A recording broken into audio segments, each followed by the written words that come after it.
suena en la noche, muerte disfrazada de amigo, un pibe que pasa corriendo con un monedero escondido, en la esquina fumando base, con los ojos de roja nube, buscando aliviar la tristeza. Hay 4 botijas que curten, la esperanza llora en la noche, por las calles del rancherío. Con mi canto le hago este poncho, pa' que no se muera de olvido.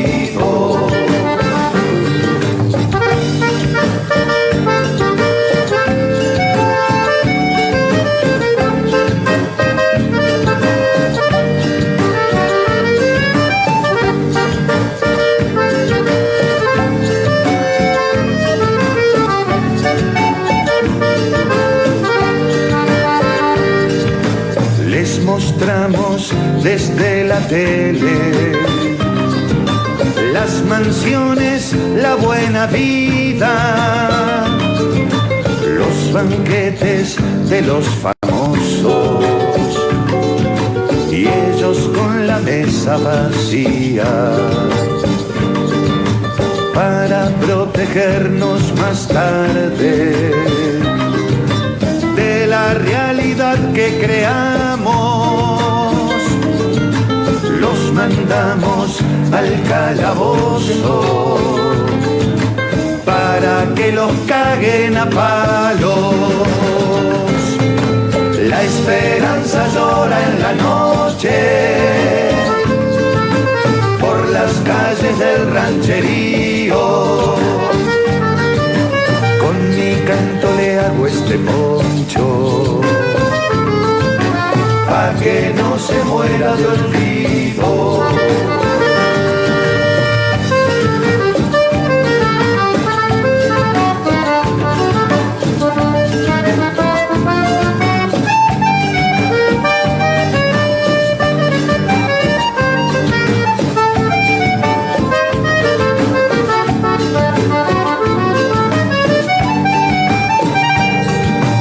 Cuando salen, vuelven al barrio, al dolor de todos los días, a los gurisitos descalzos, al terror de la policía. No entendemos que la injusticia es la madre de la violencia,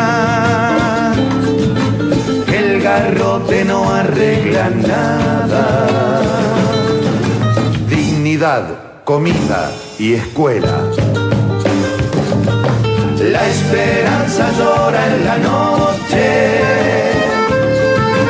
por las calles del rancherío.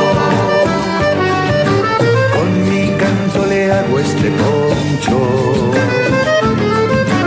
pa' que no se muera de olvido. La esperanza llora en la noche, por las calles del rancherío. La esperanza llora en la noche, nunca te me mueras de olvido.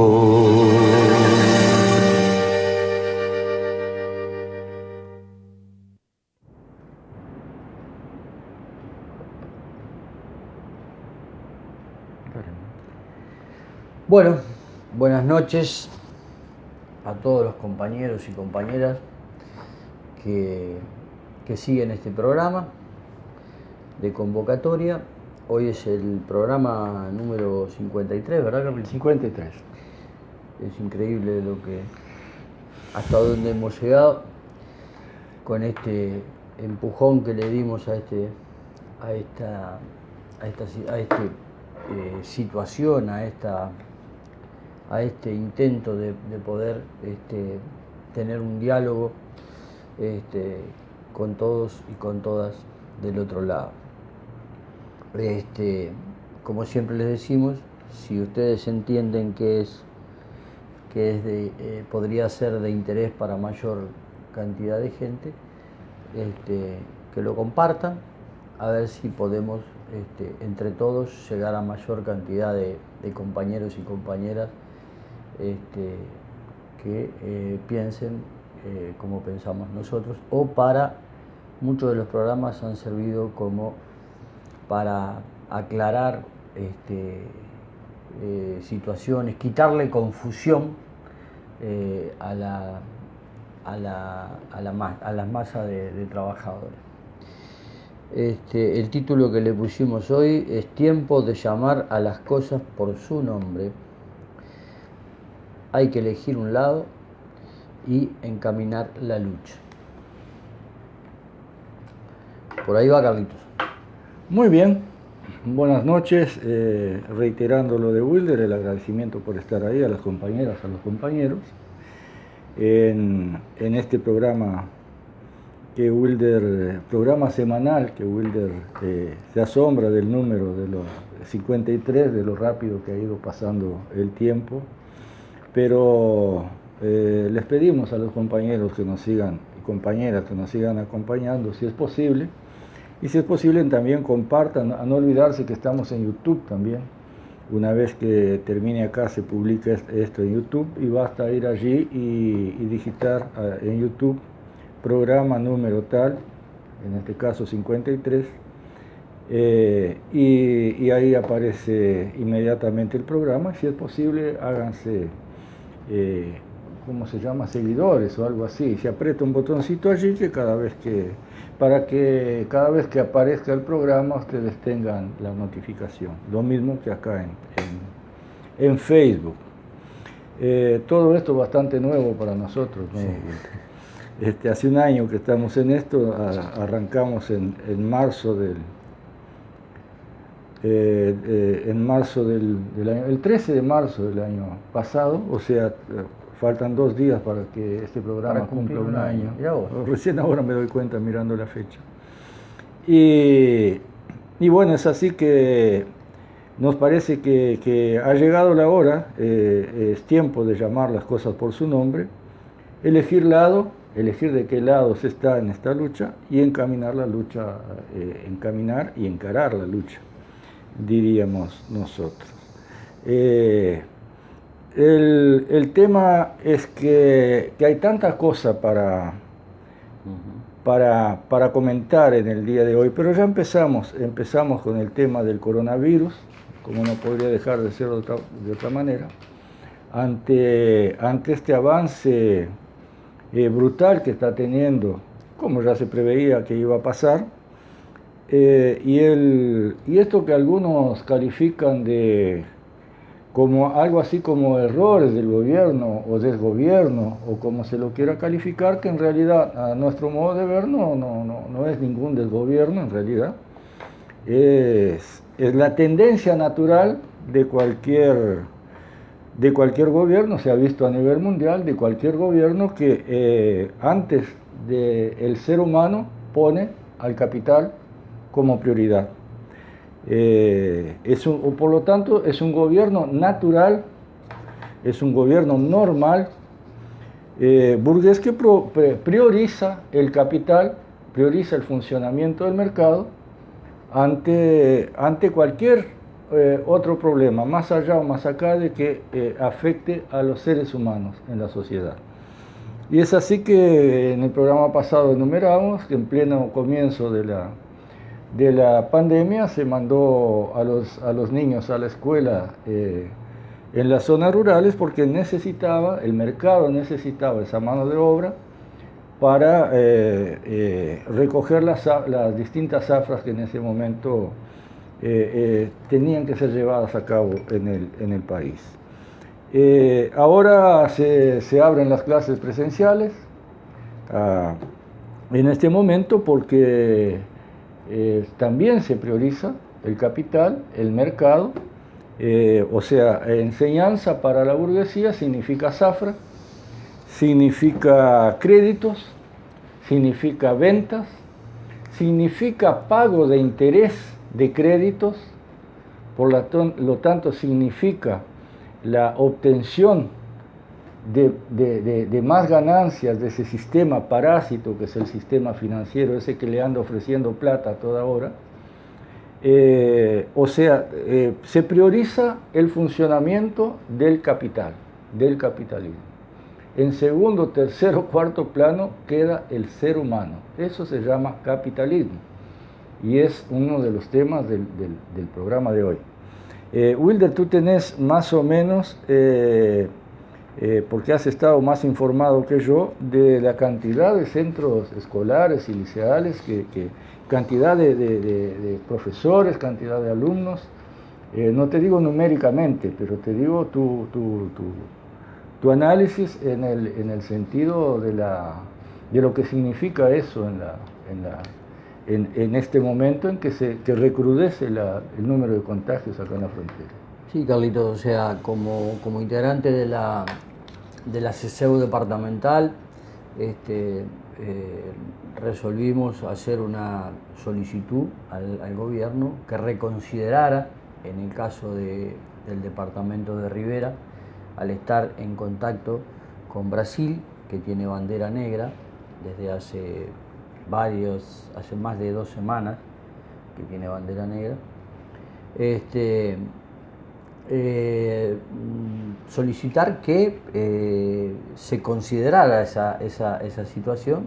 Hasta el día de hoy no se ha considerado y como consecuencia de eso, el inicio de las clases, ya tenemos 10 centros educativos, más de 10 centros educativos que han tenido problemas de contagio de coronavirus, entre alumnos, docentes y no docentes. En realidad, Carlitos, yo creo que debe de haber entre más o menos unos 500 alumnos, tal vez. No me preocupé de sumar, hay un resumen muy bien hecho ahí por una compañera, Mariana. Es que varía a diario. Varía a diario, pero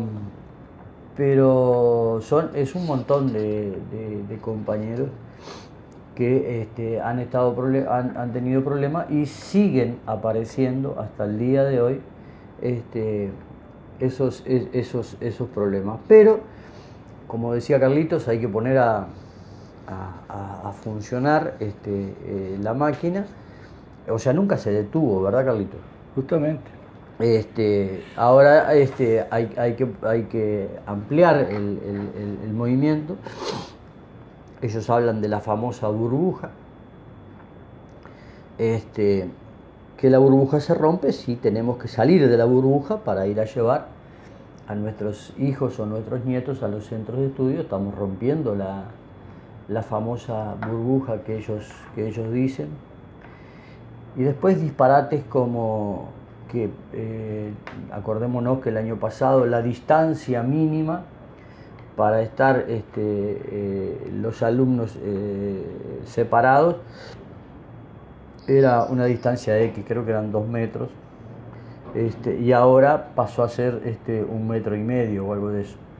Como que si el coronavirus se hubiese sentido atacado o agredido y está a la defensiva, entonces podemos estar más arrimados que antes. Una barbaridad, un disparate. En los ómnibus los docentes no se contabilizan como pasajeros. O sea, el ómnibus puede ir con el 50% de su capacidad total, pero pueden ir docentes o funcionarios de... Tú decís el transporte sí, de carretera, digamos. El de carretera. Departamental de carretera. Porque el urbano va con la gente que no basta ver Montevideo. Basta ver Montevideo para ver cómo está. Pero es increíble que digan eso y que no haya un análisis de esa situación. O sea, si suben más del 50%, pero son docentes, no cuenta. No se rompe el protocolo que ha dictado el Ministerio de Transporte y Obras Públicas. En este momento se está desarrollando una conferencia de prensa. El pretexto, disculpame, Sí. chiquita, el pretexto puede ser porque los están vacunando, Wilder. Ninguno de los docentes vacunados hasta ahora está inmunizado. Y no si falta la segunda dosis. Falta todavía. la segunda dosis y han Y pasado hay que- 5 o 6 días de la primera. Claro, y hay que ver cuándo después de la segunda dosis, cuántos días después estaría inmunizado. Sí, Porque hay distintas versiones. van y vienen los números en ese sentido. En este momento hay una conferencia de prensa. Yo me vine para acá para poder estar acá con convocatoria con ustedes. Tratando de reafirmar la posibilidad de que haya una visión con respeto a Rivera. Digo con respeto a Rivera porque es la CESEU Rivera la que está pidiendo eso. No ha acontecido una cuestión que lo plantee la CESEU a nivel nacional.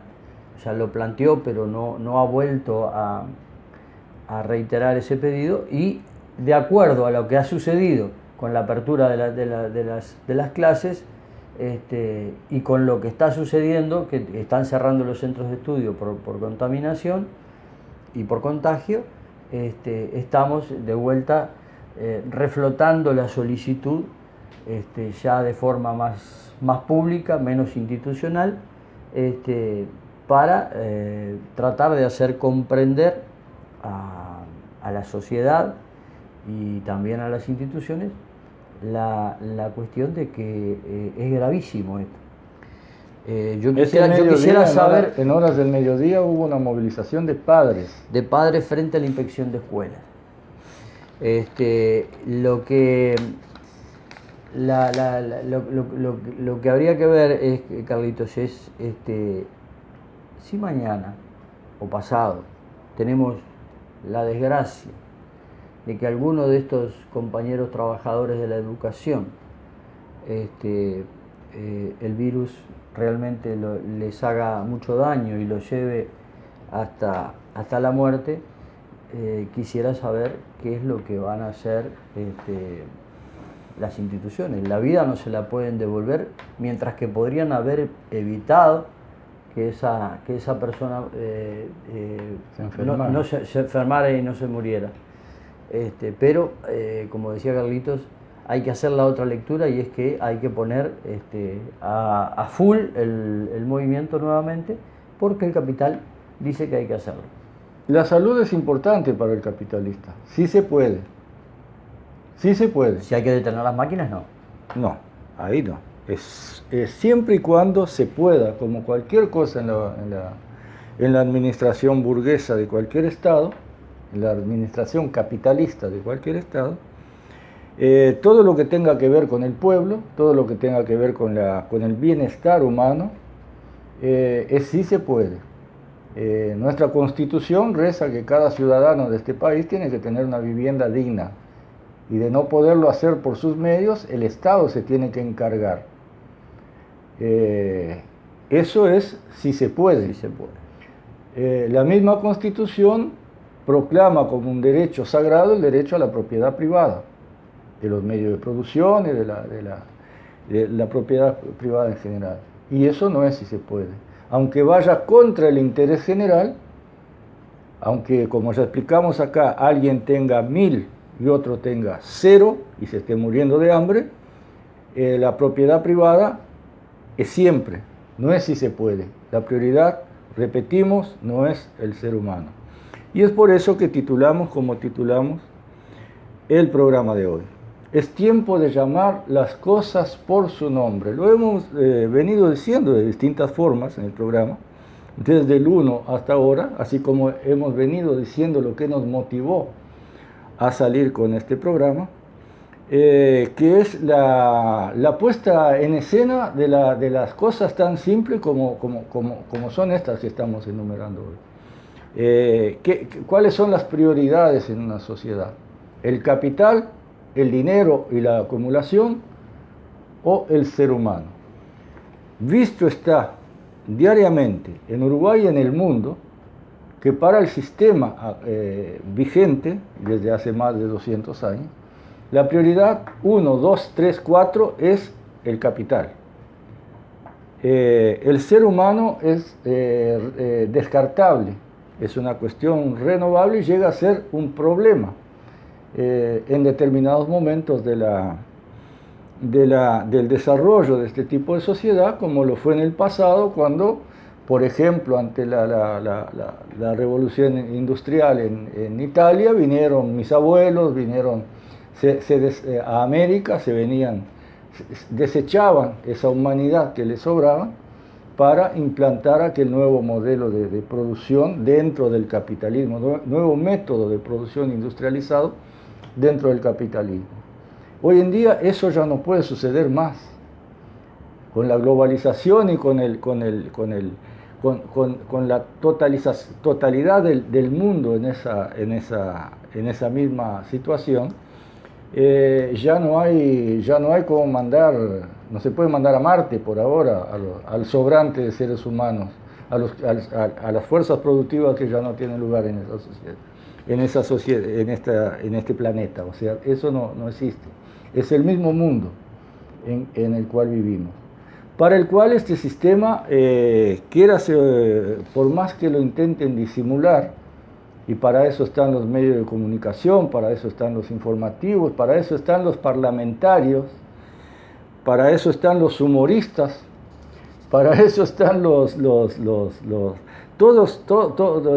algunos sectores infelizmente, del arte, de la cultura y de la enseñanza, que formal, algunos sectores, ojo con lo que estoy diciendo, que son los sectores que tienen apoyo y difusión por parte de los medios de comunicación, que a su vez están sometidos al gobierno. Que son directamente operadores del sistema.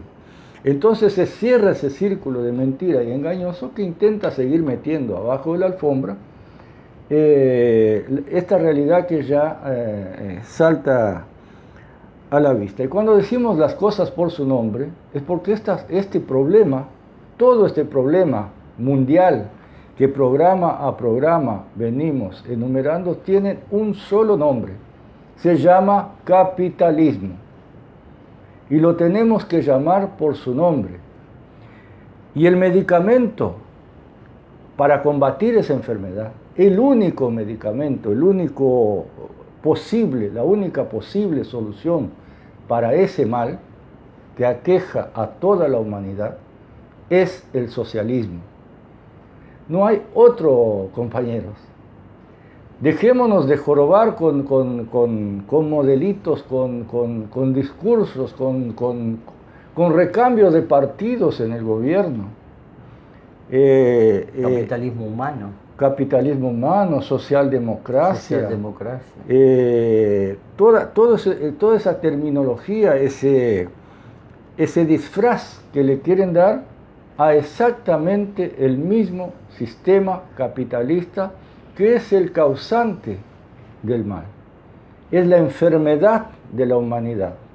Una enfermedad con la que pudo convivir durante muchos años, con regiones del planeta que a través de guerras o a través de masacres, siempre a través de injusticia, iban logrando convivir con la injusticia social y hacer en algunos lugares lo que nosotros siempre decimos el acuerdo de clases, como para ir tirando la cosa, permitiendo el funcionamiento sindical, integrándole hábilmente a las leyes del Estado burgués para controlarlos, llevando a las organizaciones obreras no a su lucha de clases por superar el sistema capitalista, sino hacia una lucha economicista, hacia una lucha por aumento de salarios, hacia una lucha por mejores condiciones de trabajo de aquellos sectores integrados que eran mayoritarios en algún momento de la historia en el capitalismo y que hoy ya no son. Son cada vez más grandes los sectores expulsados, porque el sistema capitalista ha llegado a un punto que la humanidad no lo resiste más y la naturaleza no lo resiste más. Y de eso se trata esta lucha. Todos los adornos que le quieran poner, las cosas siguen teniendo este nombre, o capitalismo o socialismo. Yo recuerdo que cuando allá en el año 89, 90, 91, cuando toda la hecatombe del llamado socialismo real con la caída de la Unión Soviética y todo aquello que de socialismo no tenía nada, el estalinismo y un capitalismo de Estado, y se realizaron foros mundiales y cosas así, ya por Davos hubo uno, que era el tema de la globalización, del final de la historia, de que ahora se había terminado la discusión ideológica en el mundo, que el capitalismo iba a ser en sus distintos modelos la única solución viable posible en el mundo.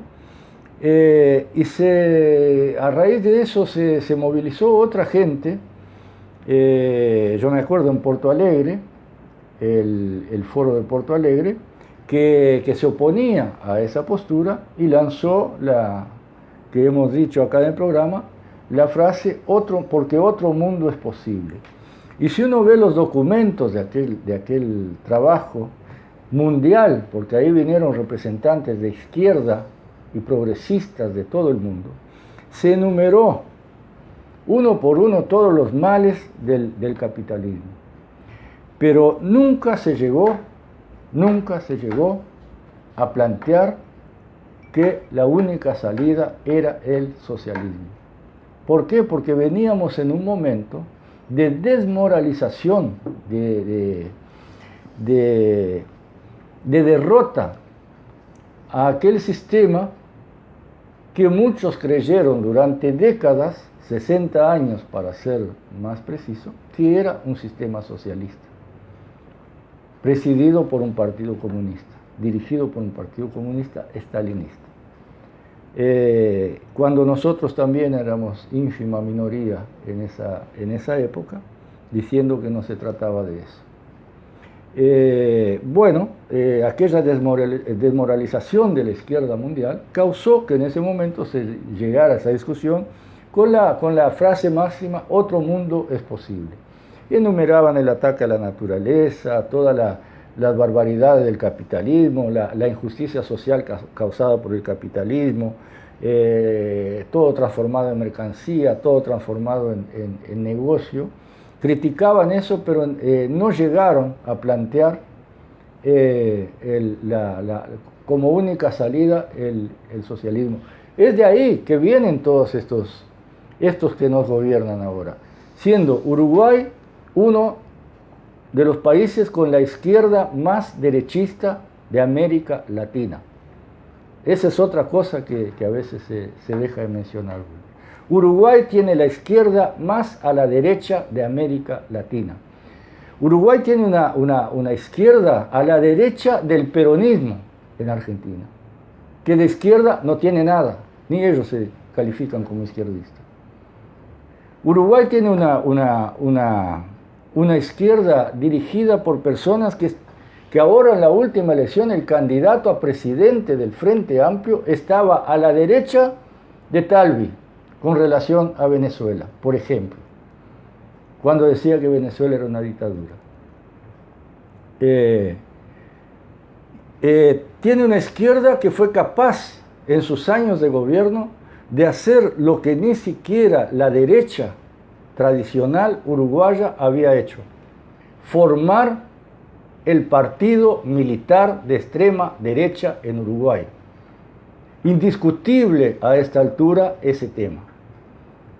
José Mujica y compañía ascendieron a un general de familia riverista tradicional de extrema derecha en Uruguay, golpista, lo ascendieron a general a nada más y nada menos que a Manini Ríos, pasando por encima en ese escalafonario que tienen los milicos, pasando por encima de 3 o 4 y ascendiéndolo a él, poniéndolo en sanidad militar, con el mayor contacto posible con la familia militar, permitiéndolo hacer todos los pronunciamientos políticos que quiso hacer, cosa prohibida por la propia ley burguesa, y salir de allí, una vez que volvió Tabaré Vázquez en su segundo mandato, llegando al extremo de sacarlo, que era su plan, era el plan concebido por estos personajes.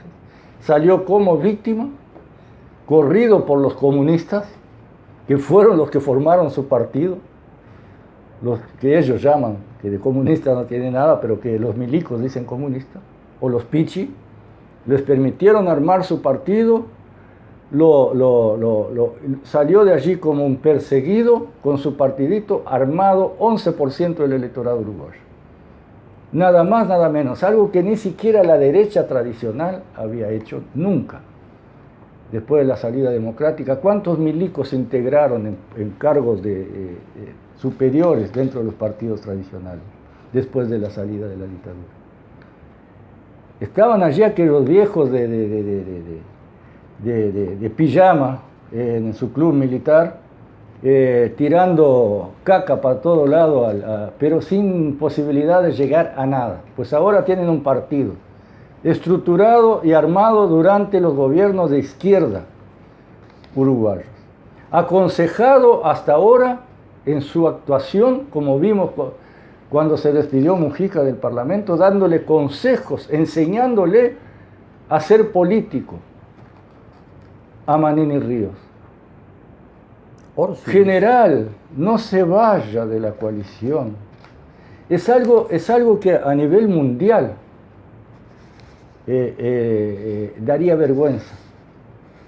Que un sujeto que vio a sus compañeros morir bajo tortura en esos cuarteles comandados y con la participación de este tipo de individuos, de este tipo de mentalidad, fuera el mentor, y es hasta hoy el mentor, el padrino de Cabildo Abierto, el partido fascista uruguayo. Y anda por el mundo el Pepe Mujico como torito de exposición, recibiendo medalla de cuánta organización burguesa hay, justamente por haber cumplido un papel de transformar en partido político el brazo armado de la burguesía en Uruguay. Los mismos mercenarios que andan por otros países, como Haití, a servicio del imperio.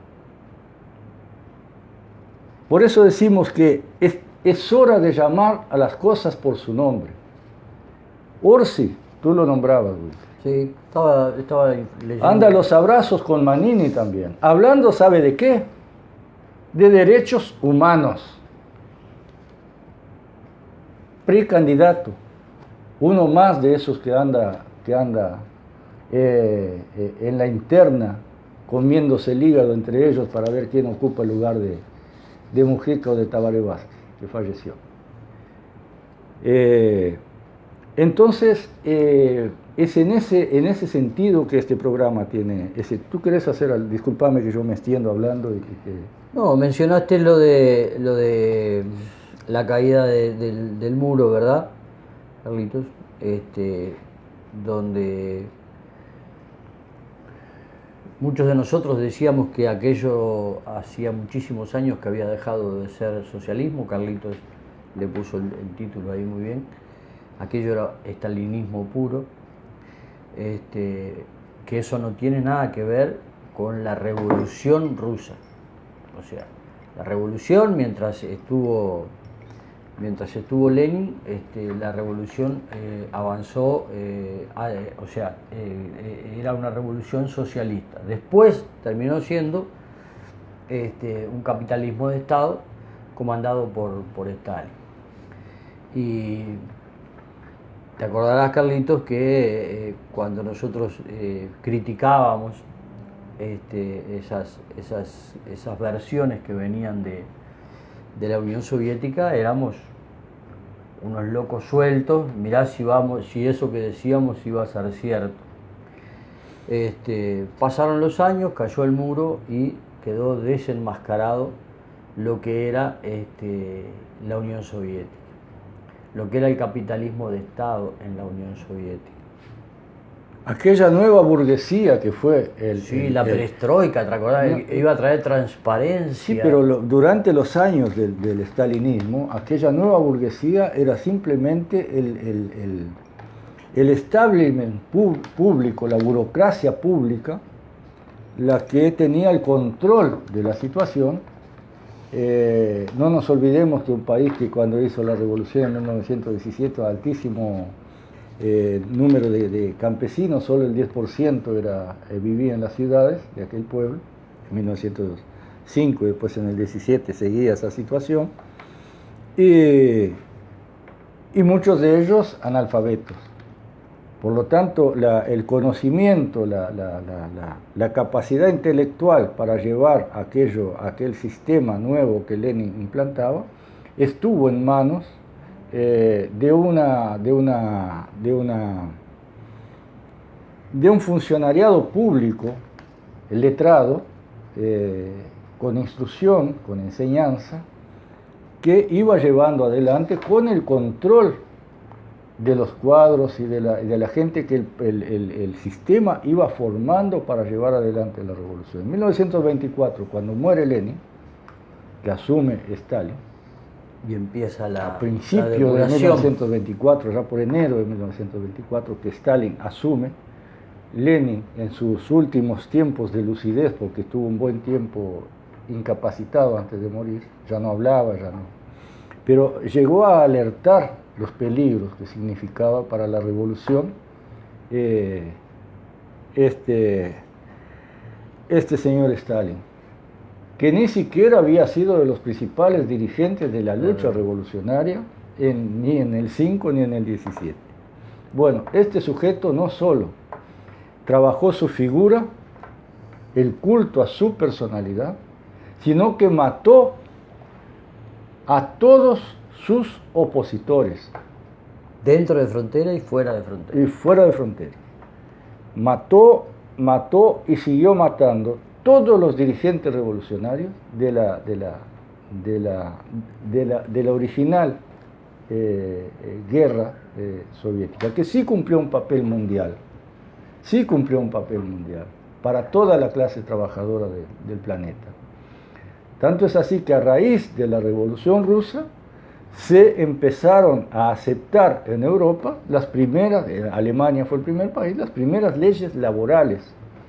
Las primeras no tuvieron más remedio que ir aceptando en el mundo leyes que sacara de tanta crueldad a la clase trabajadora, al esclavo asalariado.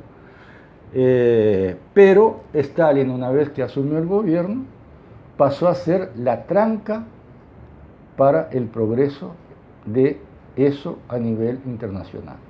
Traicionó cuánta revolución se intentó en otros lugares del planeta, en forma escandalosa, principalmente a partir de la Segunda Guerra Mundial, cuando se repartieron el planeta con sus zonas de influencia. Bueno, pero eso es historia. Lo importante es que hoy estamos en un Uruguay y en una región. Ayer veíamos cómo toda esa pero patraña. Déjame decir algo, porque también hablaste del Foro de San Pablo, Carlos. El Foro de San Pablo vino gente de todo el mundo, pero Porto trajo Alegre para... estaba hablando en el 2001. Sí. Trajo una ilusión de lo que podía resultar de ese foro, y como dice Carlitos, allí se dijeron muchas cosas, pero ninguna terminó llevándose a cabo. Lo que fructificó de allí fueron todos estos, lo que se ha dado en llamar los gobiernos progresistas, que ya hemos visto hasta dónde llega el gobierno progresista o hasta dónde llegan los gobiernos que adhieren al capitalismo humano. Y ese es una nueva terminología. No, y ahora inventarán otra, Carlitos. Sí. Ahora inventarán otra. Pero ahí se trajo mucha ilusión a aquellos compañeros de izquierda que al no analizar lo que estaba sucediendo allí, estaban convencidos que era una buena herramienta internacional para poder llevar a cabo. Bien, hasta el día de hoy se siguen haciendo esos encuentros. Han habido muchas disidencias que han salido del foro. La cuestión está que los que salieron del foro y fueron disidentes se hicieron sus campañas, sus declaraciones, y no le erraron absolutamente nada. Estaba todo armado para esto que sucedió, esta sucesión de progresistas, de las cuales ya tenemos, ya tomamos bebimos de ese líquido, tanto en Uruguay como en Argentina, como en Chile, Brasil, casi toda Latinoamérica. Y acá están los resultados, o sea, volvieron en todos esos países, volvió la derecha con un apetito insaciable y unas ganas enormes de reeducar al pueblo a base de palo y de cárcel. Es imposible. Eso se lograba cuando había un 20% de excluidos. Hoy en algunos lugares del mundo llegan a haber 70% de excluidos. Y por eso lo que vos decías referente a la revolución industrial. Sí. O sea, cuando vinieron los inmigrantes de Europa, capital humano, o sea, personas que ya la revolución industrial los estaba escupiendo, había lugares donde se los podía recibir. Hoy ya no hay, con la economía globalizada tal cual está, no hay donde recibir a ese contingente de seres humanos, hermanos trabajadores, que no tienen cabida dentro del sistema capitalista. Y no tienen y no van a tener, y esto va a ser muy, muy, muy, muy jodido si no vamos hacia un cambio. Es por eso que cambiamos aquella frase de otro mundo es posible dentro del sistema, que en esos años de los principios de los 2000, ahí de esos foros antiglobalizadores y de izquierda, de esa nueva izquierda no revolucionaria. Decían ser antiglobalizadores, decían seguro, ser de izquierda. Y anticapitalistas, Carlitos, decían ser. Anti los efectos del capitalismo. Pero no planteaban como única salida posible el fin del capitalismo, la finalización, sino que planteaban lo que plantean estos izquierdistas. Moderar, administrar. Ir poniéndoles parche, no curar la enfermedad que causa los males de la humanidad a ojos vistas ya a esta altura. Por más que los medios de prensa, por más que los parlamentos intenten dorar la píldora, ya no es posible. Y fue así que en la salida de la dictadura, por ejemplo, uruguaya, aquel Frente Amplio que había sido fundado para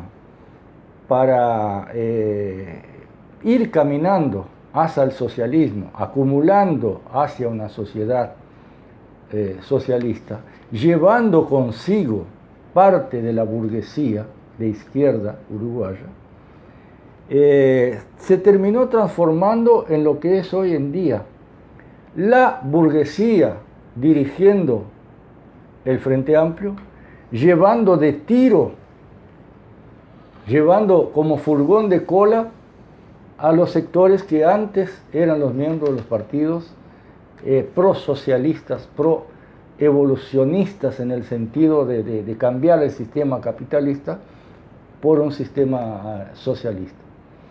Es de ahí que, ¿y cómo lo hacen? Lo hacen como lo están haciendo ahora, en la LUC lo vimos, clarito,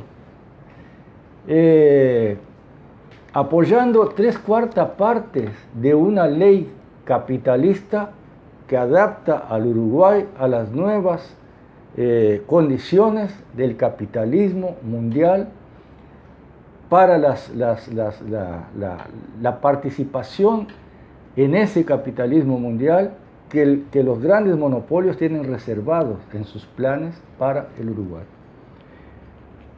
Apoyan las 3/4 partes de esa ley de urgente consideración porque la van a usar cuando vuelvan al gobierno, en ese recambio que se da dentro de la burguesía.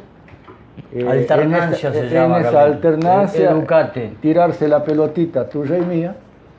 Vienen estos a hacer el trabajo sucio, vuelven aquellos a dorar la píldora otra vez, pero ya con instrumentos que les permiten profundizar lo que ya venían haciendo. La entrega del país, la entrega de sus... ir sacando de mano del Estado y llevando a sectores privados la gestión de las empresas estatales a través de tercerizaciones, ir llevando ir privatizando la generación energética en Uruguay, poniendo en manos de empresas extranjeras la generación eólica, por ejemplo, con la obligatoriedad de comprarla, necesitemos o no todo lo que produzcan a precios por encima del precio de mercado. Y ahora critican a este gobierno porque está firmando contratos por 50, 60 años con empresas extranjeras. Lo firmaron ellos por 35 ¿Qué pasó años. con las zonas francas que firmaron durante... ¿Qué pasó? Los pactos secretos con UPM. Los pactos que después se supieron con Aratirí. ¿Quién los firmó? Lo firmó, no importa el apellido, el nombre, la figura. La firmó la burguesía uruguaya procapitalista, no importa el partido que esté en el gobierno. Por eso decimos que las cosas hay que llamarlas por su nombre. Es burguesía, capitalismo por un lado, y nosotros los luchadores por un sistema alternativo que se llama socialismo, y entendámonos bien lo que es el socialismo.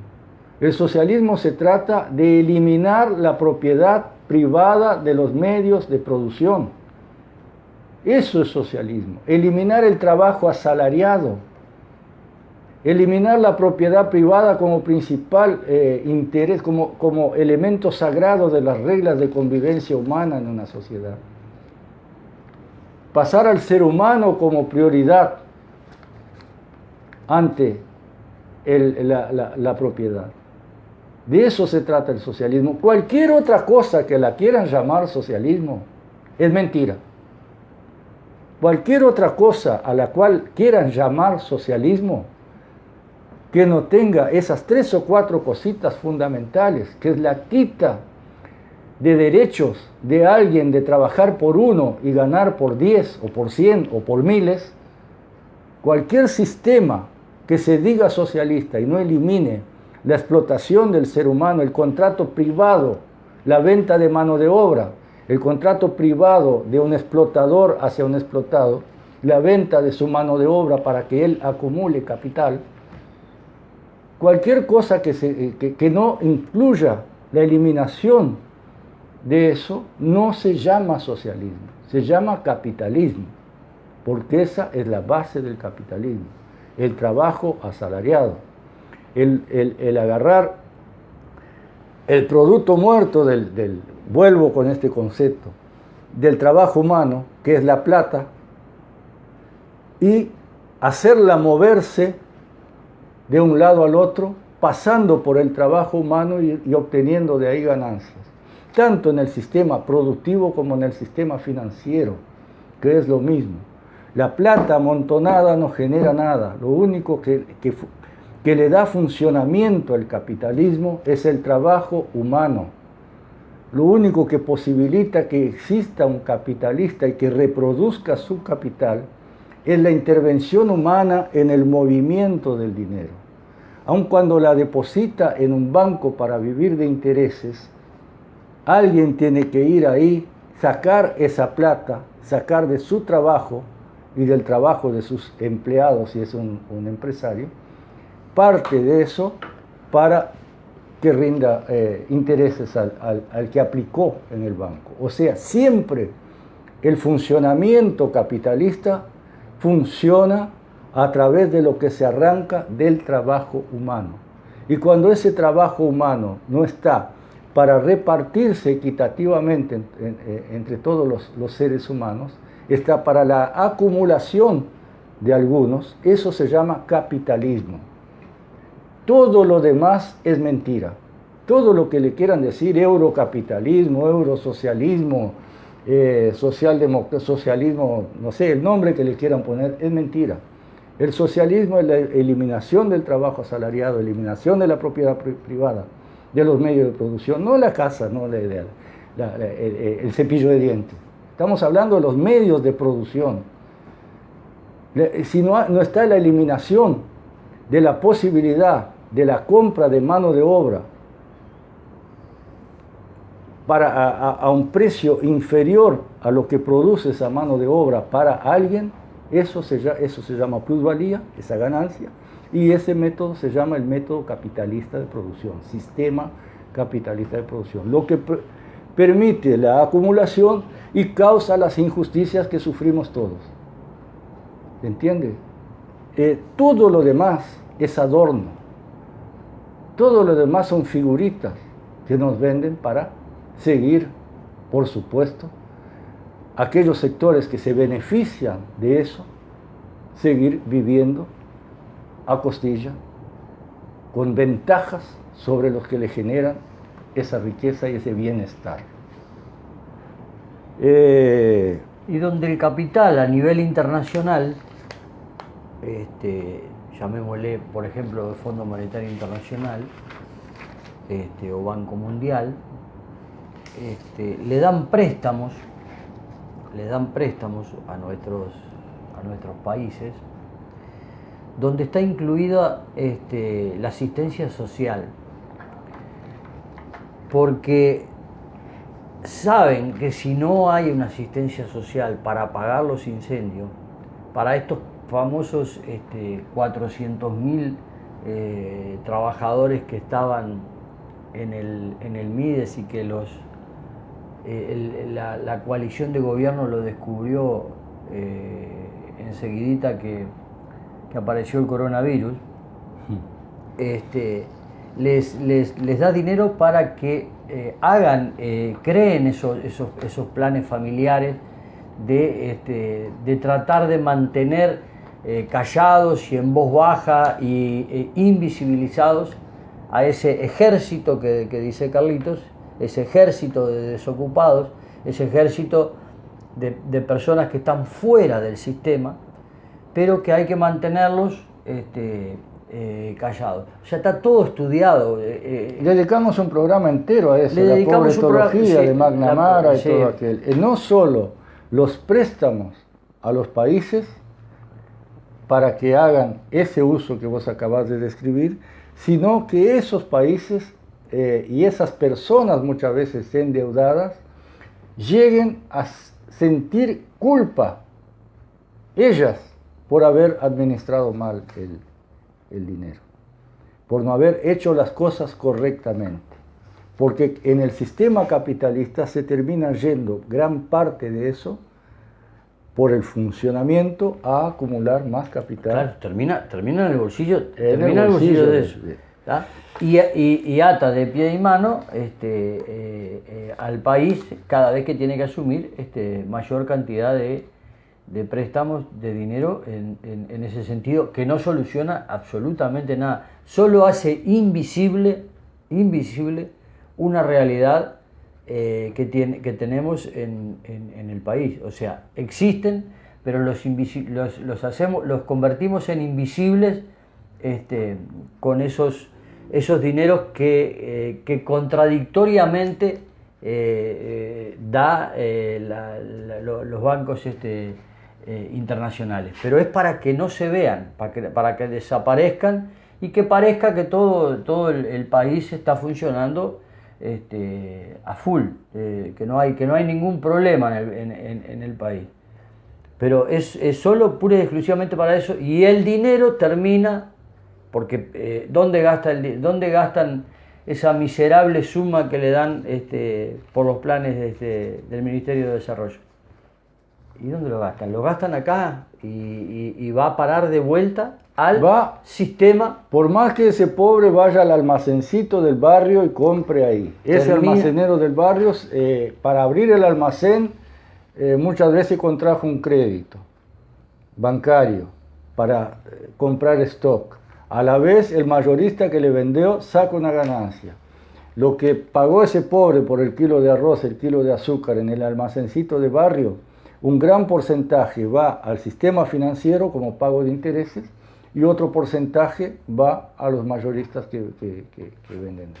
Termina yendo el traslado de ese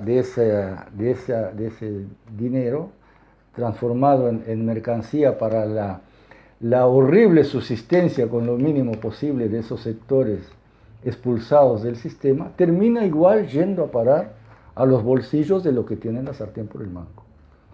Y los nuevos gobiernos en esa alternancia, ¿cómo vos llamás? Alternancia le llaman. Alternancia. Le llaman ellos. Se llaman alternancia. Para mí no tiene ni nombre. Ese recambio de colores, de banderitas y de partidos políticos en el gobierno.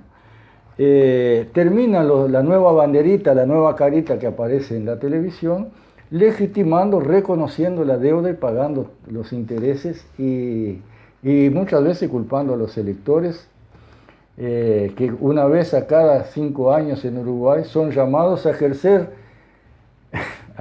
la soberanía en esta democracia ante una campaña mentirosa de algún candidato que mintió mejor o que tuvo mayor apoyo de la prensa para llegar ahí, y que no hay ninguna ley, ninguna norma que lo obligue a cumplir ninguna de las promesas que hizo en campaña electoral. Hay que ir a llorar al cuartito, a sufrir, a trabajar para pagar las consecuencias de haber creído en la mentira de esa persona. Y después, como pasa ahora en Uruguay, el partido que dejó el gobierno, el capitalismo bueno, el que dejó esos 400.000 pobres en asentamientos, diga, con nosotros vivían mejor. ¿Vieron? Tenemos que volver. Entonces, la pregunta que nos hace es, ¿volver para qué? Parece la canción argentina, aquella, ¿volver para qué? Y bueno, ¿para qué van a volver?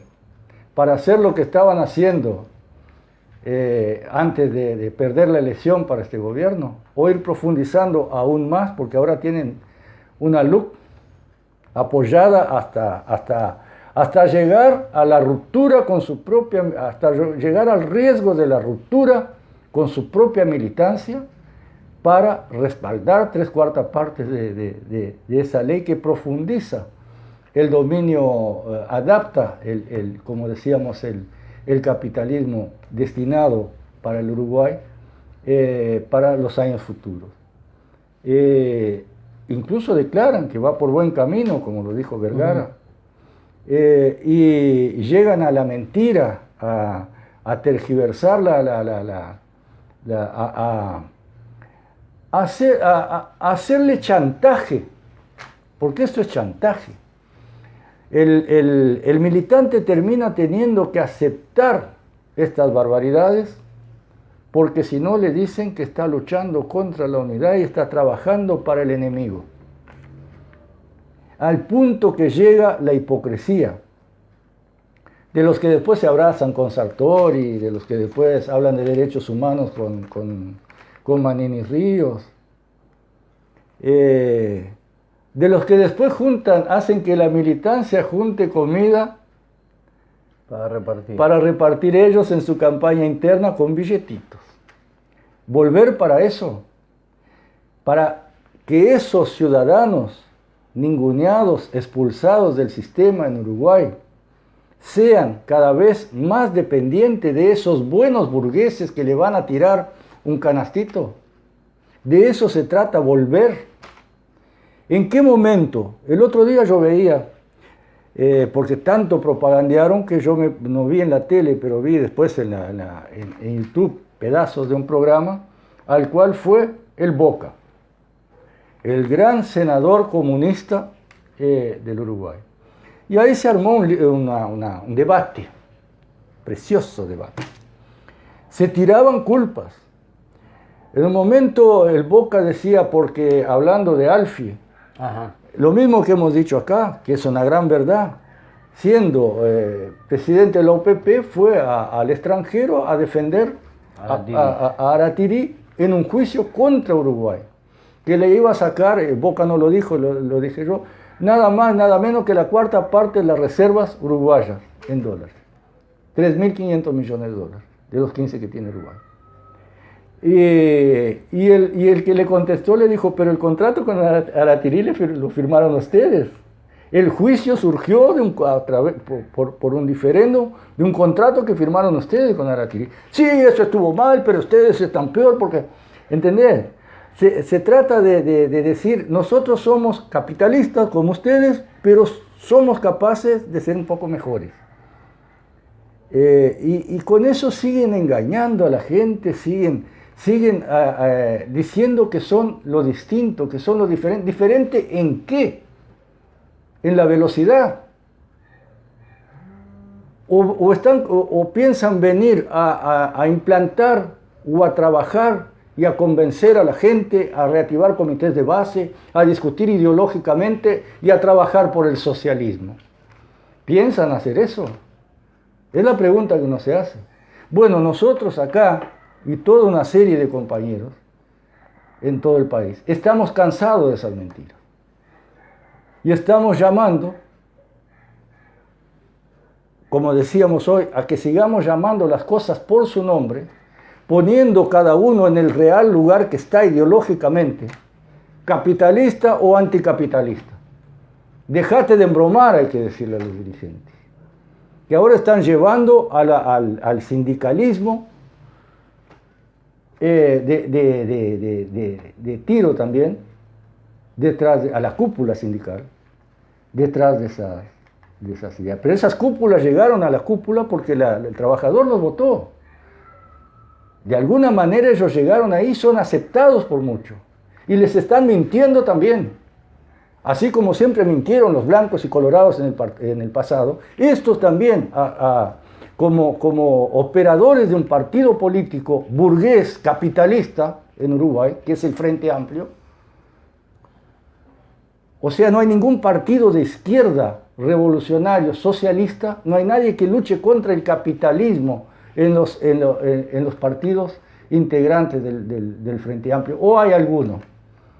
¿Hay algún diputado, algún senador, algún dirigente de algún partido que en algún momento le dice a su gente, vamos a... estas cosas que estamos diciendo nosotros, o algo parecido? Explicar lo que es el capitalismo y que mientras no se cambie el capitalismo por el socialismo no se va a salir de esta porquería en que vivimos, en que vive la humanidad. Y el Uruguay, que ha hecho tanta punta en tanta cosa en el pasado, bien podría ser un país que estuviese trabajando en ese sentido, y está al revés. Ayer veíamos que la patraña que armaron contra Lula en Brasil, que a esta altura el planeta entero lo sabe, para el golpe de Estado, ponerlo en la cárcel con acusaciones falsas, ahora están las grabaciones, están los festejos de los jueces diciendo que la prisión de Lula había sido un regalo de la CIA. Se sabe que Moro viajaba todos los meses, mientras Obama abrazaba a Lula. Este que hoy es presidente, Biden, era vicepresidente de Obama y estaba cocinando el golpe de Estado en Brasil. Toda esa patraña, toda la complicidad del sistema brasileño de justicia, las cortes supremas y todas esas payasadas que la burguesía hace para dar legitimidad a sus leyes, a sus inventos, para seguir dominando, seguir explotando. Bueno, están involucrados todos. Está tan quemada a nivel mundial la Lava Jato, fundió toda la industria brasileña, prendía a los dirigentes, a los empresarios por corrupción y congelaba, cosa que ningún país del mundo hace, congelaba las cuentas de la empresa, la fundía la empresa. ¿Cuántas veces estuvo preso Bill Gates en Estados Unidos? Preso o en juicio, no preso, pero respondiendo en querellas judiciales. ¿Alguna vez congelaron las cuentas bancarias de Windows? ¿Alguna vez hicieron eso? Bueno, en Brasil lo hicieron. Fundieron a las mayores industrias de construcción, como era Odebrecht, porque sus empresarios estaban metidos en la compra de licitaciones, cosa rarísima en el mundo, nunca se había oído hablar. Las empresas norteamericanas que construyen por el mundo y ahora están construyendo en Brasil, porque Odebrecht se fundió, la fundió Moro y compañía, no le pagan, no le mojan la mano a la corruptela generalizada que hay en la burguesía, metida dentro de los partidos políticos y gobernando en los gobiernos estaduales, como se dice en Brasil, en los distintos estados. En democracia, en dictadura, siempre. Yo me acuerdo durante la dictadura brasileña que los norteamericanos se reían y decían que no había ningún general brasileño capaz de soportar un cañonazo. En aquella época eran $100.000, lo que ahora sería un millón y algo. Firmaban cualquier cosa. Las embajadas de Brasil en el periodo de la dictadura eran conocidas en el mundo como las embajadas del 10%. O sea, es nueva la corrupción, la descubrió Moro y fundió todas las industrias brasileras porque habían corruptos comprando licitaciones. Es de una hipocresía enorme. Resulta que Lula, fue presidente y desde la época del mensalón, en un país que tiene más de 40 partidos, algunos solo estatales, imposible que un partido, aunque el PT es el partido más grande de Brasil, y va a seguir siendo, yo no sé de dónde sacan algunos que el PT se terminó en Brasil, no sé de dónde sale ese análisis, y más con Lula en la calle ahora, hablando y haciendo política. Sigue siendo el partido más grande de Brasil. Es imposible que ese partido solo gobierne.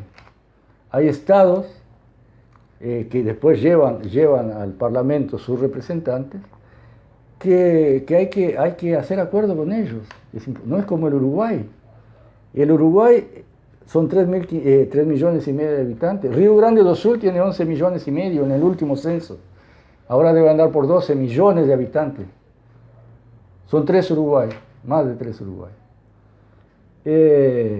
Brasil tiene 200 millones de habitantes y algo.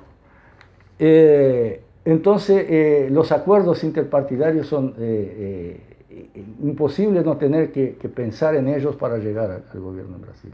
Cuanto menos se haga y cuanto mejor sean esos acuerdos, mejor. Pero en la diversidad brasileña hay partidos que son de izquierda en un estado y ese mismo partido es de derecha y hace alianzas con un partido de extrema derecha en otro estado. Solo quien conoce esa inmensidad llamada Brasil puede entender cómo es la mecánica. Entonces Lula fue culpado de toda la corruptela desde siempre existente en Brasil. No encontraron una prueba contra su persona. Forjaron todo y lo metieron preso. ¿Qué pasa ahora? Cuando se viene todo eso abajo, la justicia no tiene más remedio que el mismo Tribunal Supremo de Justicia brasileño, los mismos individuos, las mismas personas que refrendaron todo lo que estaba haciendo la Lava Jato, ahora salen a cuestionarla y a invalidar los juicios. Pero ojo, esto no se termina acá. Ellos invalidan ese juicio, pero no invalidan las condenas. no invalidan, la ponen a consideración de otro juzgado ahora de Brasilia. Esto recién empieza en Brasil. Si algún compañero nuestro uruguayo con menos información de Brasil cree que lo de Lula, toda la patraña que hicieron contra Dilma Rousseff y todo eso, se terminó porque se vino abajo ese sector de la justicia que ya es imposible tapar sus cagadas, perdón por la palabra, ya es imposible tapar eso.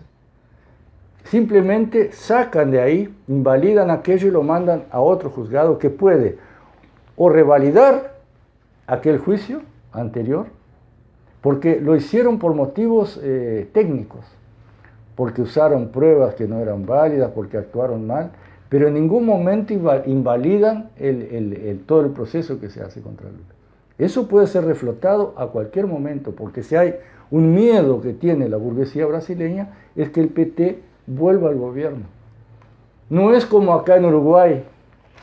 Por eso me refiero a que la izquierda uruguaya es la más derechista de América Latina. Acá en Uruguay no hay ningún miedo de la burguesía uruguaya.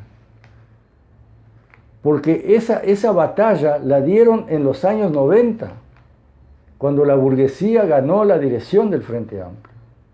Cuando Tabaré Vázquez y compañía entraron al Frente Amplio como dirigentes,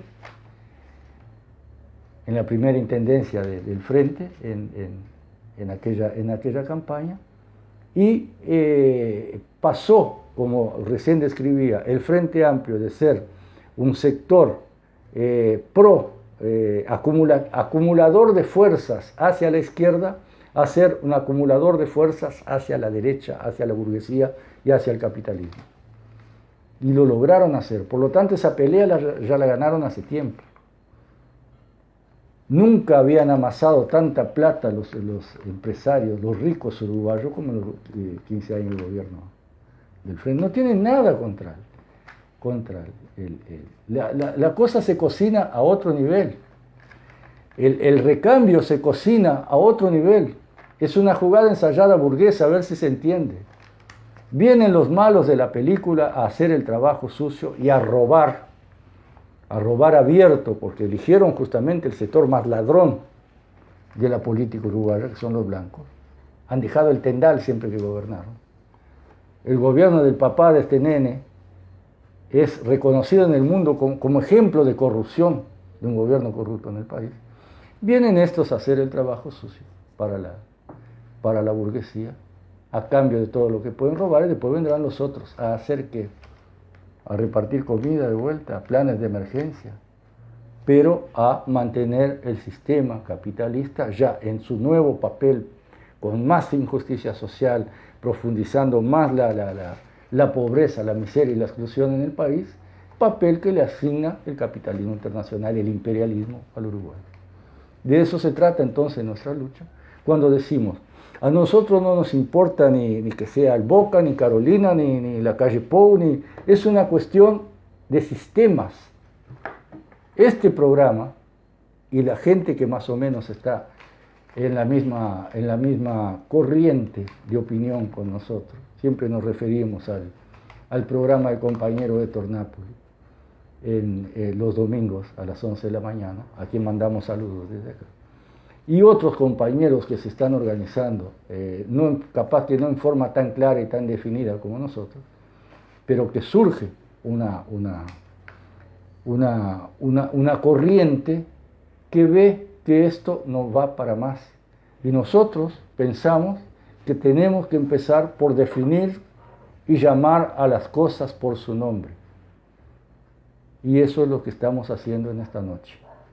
Y estamos llamando a que, bueno, dentro de esa conciencia, dentro de ese conocimiento, ir llamando a más gente, ir tratando de razonar, de pensar con más gente, hacerlos tomar conciencia, esa conciencia que les fue ninguneada, negada durante tantos años en Uruguay, volver a esa discusión, no por razones idealistas, es que no hay más remedio. Este mundo ya no es posible, ni para Uruguay, ni para nadie, ningún lugar del mundo. No es más posible para la naturaleza ni para la humanidad.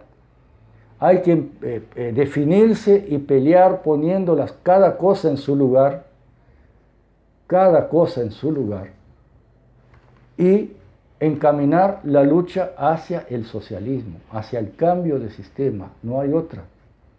Toda esta interna que se da en el Uruguay, con la aberración, pero explicable, de que la Central Obrera, la Convención Obrera de Uruguay, PIT-CNT, quiera mantener dentro de su estructura al brazo armado del enemigo de clase. Yo le digo a los compañeros brasileños que nos miran, a los compañeros chilenos, es como si en Brasil metieran a la PM dentro de la CUT, por ejemplo. En Brasil no pueden ser sindicalizados los milicos. Es como si metieran los chilenos, los carabineros dentro de los sindicatos. Es el brazo armado del enemigo de clase, es el mercenario que se presta a cometer la violencia, la lucha armada contra su propio pueblo, cuando los burgueses le mandan a hacerlo, para mantener sus privilegios dentro de la sociedad. Son seres humanos, sí, trabajan, ganan sueldo, pero están dentro de un régimen verticalista obedeciendo órdenes, por lo tanto no son trabajadores normales, que le puedan decir a un sargento, a un teniente, no voy a un comisario, no lo voy a reprimir. No voy a reprimir. Está en su disciplina. Actúa como un robot en su función, aunque después se vaya a su casa y es un padre de familia como cualquier otro. Pero cuando el ser humano asume esa función, no puede esperar que se lo considere igual a un trabajador común, porque él actúa con el monopolio de las armas brindadas por la burguesía para ejercer la violencia que en cada caso y en cada momento será mayor o menor según la necesidad de esa clase dominante. Si todo va bien, se dedica si todo va bien para la burguesía y sus intereses, se dedica a la seguridad, al tránsito, a ayudar a un parto en un patrullero, a cometer actos hasta valiosos y heroicos que muchas veces... Pero si la burguesía necesita que ese mismo hombre o esa misma mujer que ayudó a hacer un parto en un patrullero y salvó 2 vidas, la madre y el hijo, si a ese mismo policía, a ese mismo uniformado que porta un arma, lo mandan ir a deshacer un piquete en la puerta de una fábrica, en la puerta de cualquier local de trabajo, y si necesita usar la violencia para hacerlo, como hemos visto, lo va a hacer, porque él no se manda. Por lo tanto, no es posible que se lo considere un trabajador común. Es una persona que en momentos necesarios es el verdugo del pueblo a mando del sistema burgués. Eso es lo que hay que entender. Eso es tan básico y tan simple como eso. Y que una dirigencia sindical actuando en forma funcional hacia un partido político burgués, como lo está haciendo en este momento el PIT-CNT en Uruguay, la dirección, la mayoría del PIT-CNT uruguayo. Para hacer eso llegue como llegó en la cuestión de la discusión de la luz, a arriesgar con romper todo, porque arriesgaron con romper todo, contra todos, para defender su partido político, burgués capitalista. Acá en Rivera, te pido que hables del tema de lo que iba a pasar el sábado. A lo que te estás refiriendo, Carlito, para aquellos que no lo saben, en la última mesa representativa se votó la suspensión del sindicato policial en el PICNT hasta que el nuevo Congreso del PICNT lo resuelva. Eso trajo una batahola después de entrevistas y comentarios que se hicieron públicos de quienes perdieron la votación y donde ADEON Montevideo declara que el compañero Soto, el Vasco, no tenía posición del sindicato para votar lo que votó en la mesa representativa. Carlitos, en infinidad de veces que estuvo el tema de la represión en las mesas representativas, la posición de ADEON fue contraria a todo lo que tenía que ver con la represión. Lo que pasa, queridos compañeros, es que como no había una votación, no se llegaba a ninguna resolución, ADEON opinaba eso y en ningún momento se le llamó la atención, se le llamó al orden al compañero Vasco, porque no ameritaba nada más. Ahora sí, como justamente hay una resolución por votación mayoritaria de suspenderle sus derechos en el PICNT al gremio de la policía, ahí sí ADEON salió a decir que el compañero Vasco no tenía las potestades para eso.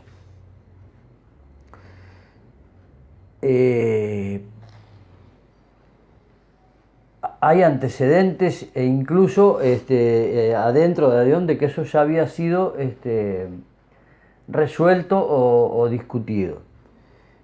Bien, están pidiendo la reconsideración del voto.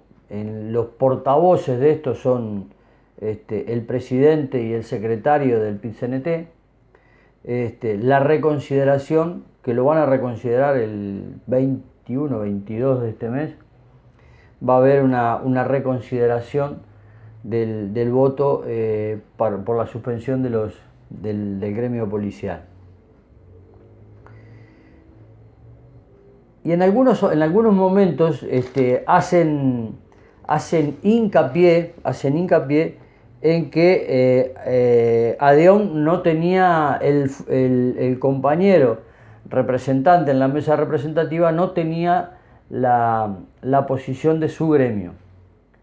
Carlitos, yo quisiera saber de los otros que votaron para que el gremio de la policía siguiera allí, ¿cuántos de ellos habían hecho asambleas? ¿Cuántos de ellos habían hecho asambleas para resolver que sí se quedara Pero esos están en línea con el partido político que dirige a la dirigencia de la cúpula del PICNT. Entonces no se discute. Bien. No son cuestionables. Y además... Bien, pero eso hay que difundirlo. Es escandaloso. Además se explica, porque quieras o no, el motivo técnico de la discusión, según tengo entendido, uno de los motivos principales fue que el gremio de la policía respaldaba toda la LUC, o se negaba a ir contra los 135 artículos. No, pero es un paquete. Es un paquete, sí, además respalda la represión. Sí, ya dijeron de que, lo dijeron públicamente, ellos están de acuerdo con la ley de urgente consideración. O sea, que discrepan con la cúpula del PICNT solo en una cuarta parte. Sí, la famosa cuarta parte. Claro, la discrepancia es muy chiquita como para sacarlos por eso. Y estamos a pocos meses del Congreso y principalmente quienes se hicieron público, el gremio de los policías tiene unos cuantos delegados adentro del Congreso. Estamos jugando a hacer política electoral también ahí en ese sentido. Entonces hay un montón de cosas que están ahí entre bambalinas que están apareciendo, por suerte. ¿Sí?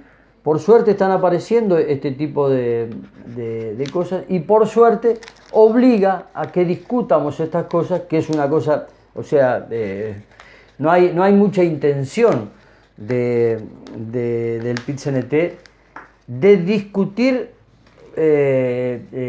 política sindical adentro de la central, y menos de que esa discusión de política sindical baje a las bases. Hay gremios que hace 22 años que no tienen una asamblea. 22 años sin asamblea. El bancario, decía Héctor Nápoles el otro día, la banca privada. Sí, la banca privada. Y manejan millones de dólares. Todavía eso. Maneja mucha plata. Todavía eso. Pero, ¿y qué autoridad moral tienen? ¿Qué autoridad moral? Para salir a decir que no tenían posición de gremio. ¿De dónde sacaron la posición de gremio muchos de ellos? El presidente se ha cansado de decir que el ejercicio del lugar que le toca adentro de la central es un ejercicio político sindical, o sea, en su omnipotencia él puede resolver, y lo ha hecho infinidad de veces, resolvieron la rebaja salarial en una negociación, o sea, él puede hacer eso sin tener que consultar a las bases, y eso se ha hecho, ya es una cuestión común y corriente en muchos gremios, el no discutir, llevado adelante gracias a la despolitización, desideologización de los militantes sindicales y de la aceptación del chantaje, de que el decir cualquier cosa contra eso es darle pasto a las fieras, cuando las fieras las tienen ahí, comiéndolos a ellos, devorándolos al propio trabajador, adentro de la dirección sindical, llevándole a pequeñas luchas economicistas sin una lucha mayor en el sentido clasista de la lucha que debe llevar adelante cualquier sindicato. No, es que no podés, o sea, estás equivocado si haces eso, según la visión. Claro, ellos pueden tener te llevan a esa lucha economicista que aparte la entienden absolutamente solo ellos y los técnicos que ellos ponen. Porque para entender los acuerdos economicistas a los que llegan, y tenés que ser economista, y eso no puede ser, eso tiene que ser clarito como el agua, o sea, 2 más 2 es 4 y punto. No 2 menos medio más, no. Pero han llevado al movimiento sindical a ese tipo de discusión en el que necesitas un intérprete para que te diga cómo se hace. Es que el obrero no debería estar discutiendo eso. Claro que el obrero debería estar discutiendo, si no lo tuvieran chantajeado, a eso que vos acabas de decir, 2 más 2 son 4 o no, compañero. Sí. La platita que va a venir, el derecho mío, los años de jubilación, ¿qué están respaldando ustedes con las 3/4 partes de la luz? Voy a tener que trabajar hasta los 70 años, a los 68 años, en un andamio de una obra o no. Trascendió información de que están hablando de 67 años. Por eso. Voy a tener que trabajar más o no. Se va a cambiar el cálculo de mi jubilación con respecto a lo que ganaba en actividad, se va a cambiar en contra mío o no. Lo que pasa que preguntar esto es quedar escrachado, sí. Porque estás negando, estás descreyendo de estos iluminados que hacen lo mejor por nosotros. Así se da a nivel sindical, así se da a nivel político. Es una aristocracia comandando a sus subalternos, a la negrada, como dice Héctor Nápoles, que si no acepta lo que ellos dicen, son antisindicalistas, son antiobreros, son traidores de la clase obrera, son anti-PCNT, son anti... ¿Entendés? Y logran con ese chantaje llevando esas prácticas aberrantes adelante. Y dejemos claro que desde aquí proponemos que la herramienta sindical es la única posibilidad que tiene el trabajador de llevar adelante la mejora en su vida. O sea, no estamos hablando en contra de lo que significa el sindicato. Estamos diciendo lo que sucede con el sindicato. ¿Y por qué hay que recuperarlo? ¿Y por qué hay que recuperarlo? ¿Por qué tiene que volver a ser, a estar la herramienta de los trabajadores? Y no la herramienta de la burguesía para atenuar, para amortiguar la lucha social y obrera en el país. Carlitos, se nos fue la hora. Se nos fue la hora. Y yo quería decir algo, Carlitos, que vos arrancaste al principio. Tal vez que aterrizando el planteamiento,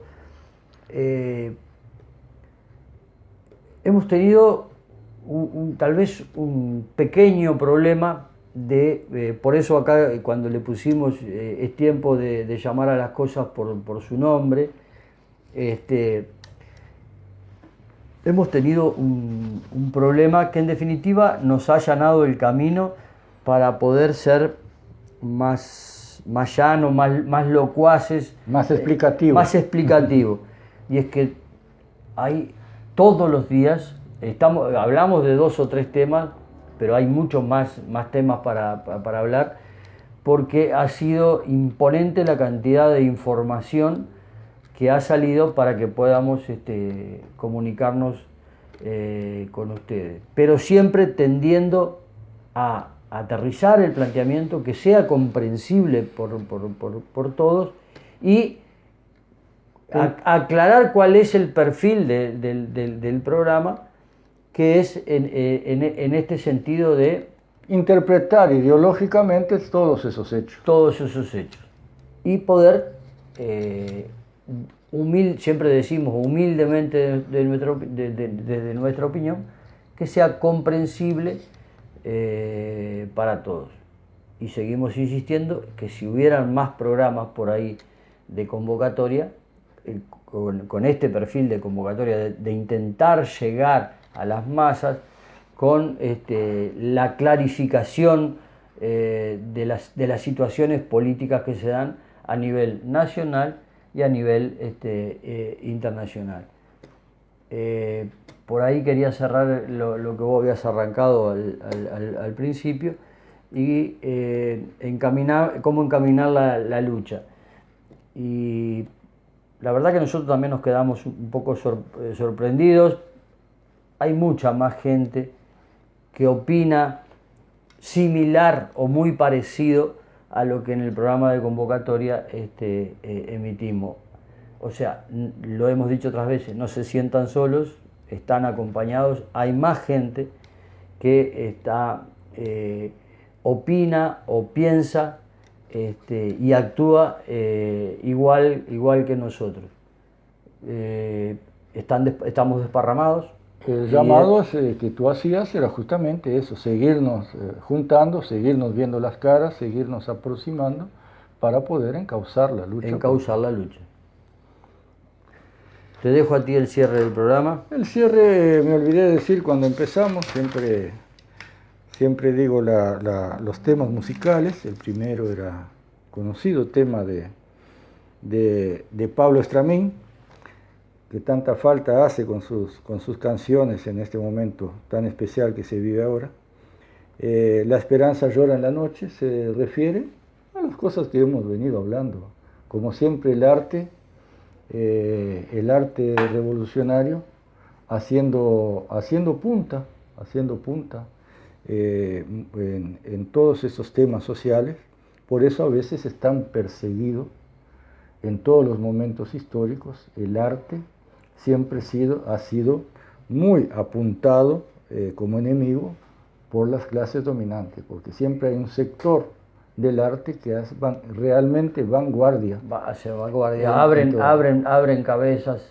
Hay todo un trabajo, tienen clarita eso. Hay todo un trabajo que aclara bien eso de Trotsky, cuando poco antes de que lo mataran, hecho en conjunto con otro, el creador del surrealismo, se me va el nombre, es el Alzheimer, son los años.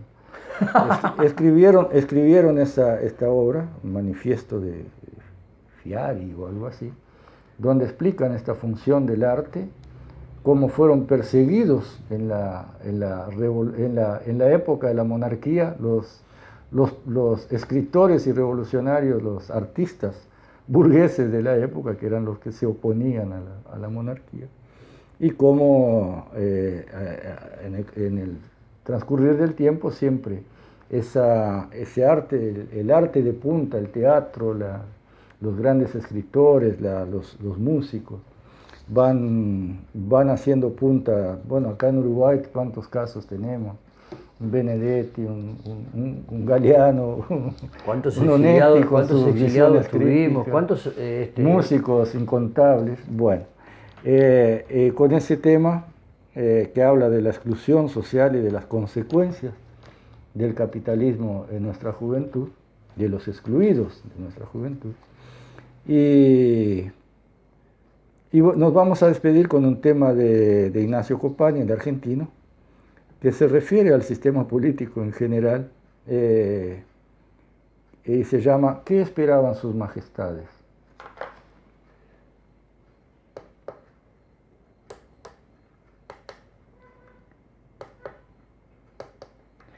Déjame ver si lo encuentro. Está por ahí. Está por ahí. Ya saldrá. No sé qué pasó acá. Ahí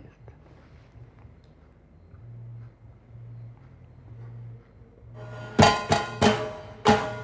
Me acuerdo bien de cada campaña y cada promesa, de los supuestos desterradores de la pobreza. Me acuerdo bien del traje prolijo y la dentadura, desde el afiche que aseguraba pan y cultura. Me acuerdo bien y le doy las gracias a mi memoria. No voy a ser tan tarado de repetir la historia, de darle un voto a los que te mienten y te saquean, y ahora se quejan porque en la calle los reputean. ¿Y qué esperaban? Que los aplaudan, que los alienten con palmaditas sobre la espalda. ¿Y qué esperaban? Un monumento no haría falta porque su cara ya es de cemento. Mientras acá sopla otro viento y ustedes tiemblan al ver los barrios en movimiento, con sus colegas, sus asesores y sus parientes. Se repartieron lo que le falta hoy a tanta gente. Su dignidad quedó sepultada dentro de un sobre, y ahora se asustan viendo en la marcha miles de pobres. ¿Y qué esperaban? Que los abracen, alfombras rojas y una ovación cuando ustedes pasen. ¿Y qué esperaban sus majestades? Que los reciban con pompa y fuegos artificiales. Mientras acá todo está en llamas y la impaciencia como una brasa se desparrama. Violaron leyes y se empacharon de privilegios. Cerraron campos, teatros, fábricas y colegios. Se maquillaron por ser famosos desde la tele, y ahora lloran porque el escrache como les duele. ¿Y qué esperaban? Que alguna orquesta hiciera un himno en su honor y anime su eterna fiesta. ¿Y qué esperaban? Que los manuales dentro de un siglo destaquen su obra y sus cualidades. Mientras acá en la vía se escriben páginas de tristeza todos los días.